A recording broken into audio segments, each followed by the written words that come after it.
Hi, I'm Linda Ward and I'm the Director of Reach Forward Education. In a previous video clip, I talked about the principles of giving good instructions, and that is say what you mean and mean what you say, give polite commands and don't ask, provide a 5-minute warning if need be, provide a safe place for added information, be patient, have eye contact and verbal responses, have very good voice and facial variation. So those were some of the principles of giving good instructions. Well, today I'm sharing with you about a time where a teacher who gave a very, very good instruction, and she did the instruction well, but and how she remained in control but provided a place for the child to give added information. She remained flexible and she created a really good outcome for both the child and the centre. So just in this, in what happened was a child was walking through the ranch cider going from inside to outside. And there is a particular rule where with some toys are inside toys and some toys are outside toys. Well, this child was taking an inside toy outside. Just happened to be a little piece of a railway track, the ones that they make up inside. And so she just saw that and she said, Michael, that's an inside toy. We have it inside and we play with it inside. It doesn't go outside. And just a nice conversational way like that, giving the instruction. And you could see that Michael really, really wanted to take that piece of railway track outside.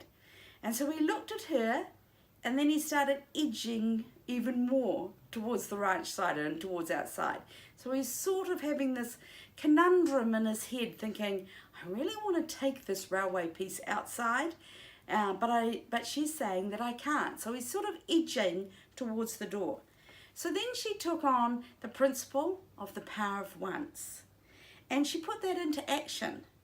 And she looked at the child, got down to his eye level, and said a very nice instruction and said, Michael, leave the toy inside, leave the railway track inside. It's an inside toy. We don't take it outside. Then the child just replied to her and said, this is my guitar.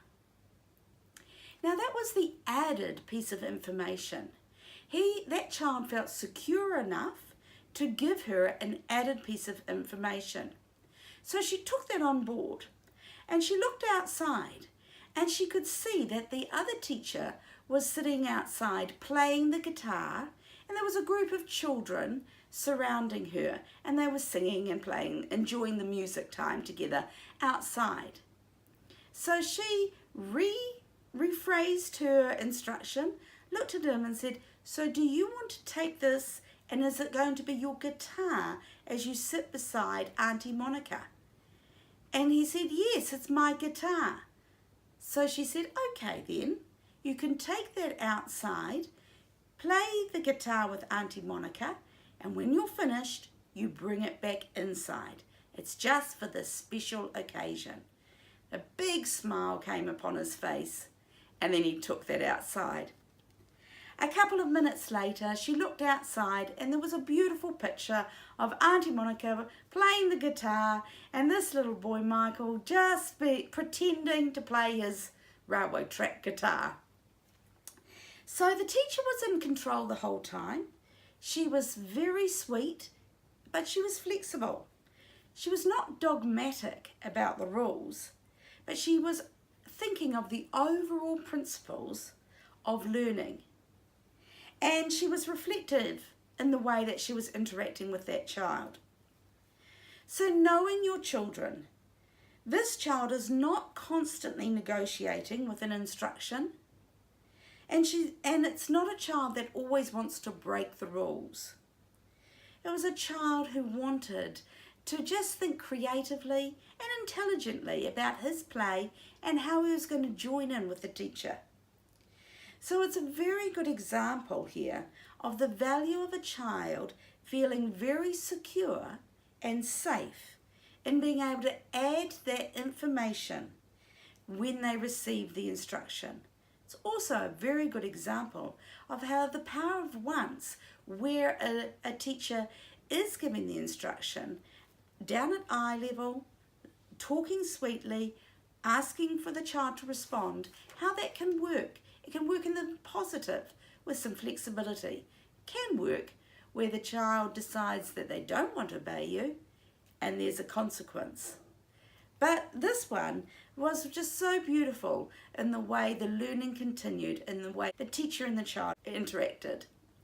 So maybe you could reflect on the principles for giving effective instructions and how that might work in your setting.